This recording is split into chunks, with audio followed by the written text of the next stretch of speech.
Hello student, आपका स्वागत है हमारे YouTube channel engineer Sharma ji में। तो हम साइंस का टॉपिक पढ़ रहे हैं, रिफ्लेक्शन ऑफ लाइट। लाइट का रिफ्लेक्शन। तो सबसे पहले चलो डेफिनेशन पढ़ते हैं। Reflection of light is the phenomena of bouncing back of light in the same medium on striking the surface of any object.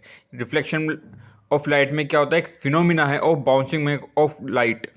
जो लाइट का बाउंसिंग बैक होता है, जैसे हम किसी लाइट को हम किसी सरफेस पे देते हैं, सरफेस में देने के बाद जो वापस बाउंसिंग बैक होती है, कोई मेटल की मान लो मीडियम है, उसमें लाइट आई, रेज आई, वो उससे टकरा के वापस क्या हो जाएगी? रिफ्लेक्ट हो जाएंगी।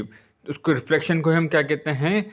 Reflection of light. Reflection of light is the phenomena of bouncing back of light in the same medium. इसमें मीडियम सेम रहता है। मीडियम कोई माध्यम होगा, जैसे मान लो कोई मेटल है, मेटल या वुड है, तो उसमें जब लाइट आई उससे टकरा के वापस जब वो जाती है, उसे हम कहते हैं reflection of light striking the surface of any object. किसी ऑब्जेक्ट से टकराने के बाद इसमें क्या होता है? पाथ ऑफ लाइट रे चेंज। जैसे कोई लाइट आई, वापस जाती है, वो रिफ्लेक्ट होती है, तो इसमें क्या होगा? पाथ तो हो जाएगा चेंज। जैसे कोई रेज आई, वो मेटल से टकराई, वापस रिफ्लेक्ट होगी, तो उसका पाथ तो चेंज हो गया है।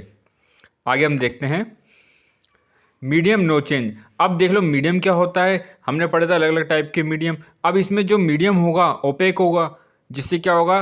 लाइट रेज आएंगी, वो वापस बेक हो जाएंगी। कोई मेटल है, कोई वुड है, लाइट उससे टकराई, वापस बेक होगी, तो मीडियम नो चेंज। रिफ्लेक्शन दो टाइप का होता है। पहला होता है रेगुलर रिफ्लेक्शन, दूसरा होता है इरेगुलर या डिफ्यूज रिफ्लेक्शन। रेगुलर और इरेगुलर रिफ्लेक्शन। सबसे पहले हम पढ़ते हैं रेगुलर रिफ्लेक्शन के बारे में। तो हम डायग्राम को देखते हैं। इस डायग्राम में आपने देखा होगा, इसमें क्या हो रहा है? कुछ रेज। सबसे पहले जो smooth and well polish surface है ये, इसमें इंसिडेंट रेज आई, जो एरो का साइन देख रहे हो ना, रे का साइन है, इंसिडेंस आई, वो रिफ्लेक्ट हो गई।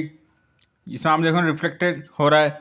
तो इसमें क्या होता है? जब reflection surface smooth and well polished है, तब ये क्या होते हैं? जो रेज आती है वो पैरेलली वापस अपने रिफ्लेक्ट हो जाती हैं। पैरेलल उनका डायरेक्शन क्या होता है? एक पर्टिकुलर डायरेक्शन होता है उनका। इसमें डायरेक्शन एक पर्टिकुलर होता है। दूसरा है इरेगुलर या डिफ्यूज रिफ्लेक्शन। इसमें डायग्राम देखते हैं। इसमें क्या होता है? रफ सरफेस होती है। जब रफ सरफेस में जब रेज आती हैं, इंसिडेंस आती हैं, तो वो एक पैरेलल पाथ फॉलो नहीं करती। वो स्केटरिंग हो जाती है। लाइट की क्या होती है? स्केटरिंग हो जाती है। रफ सरफेस में जैसे वो टकराएंगी, कोई इधर जा रही है, स्केटरिंग हो जाती है।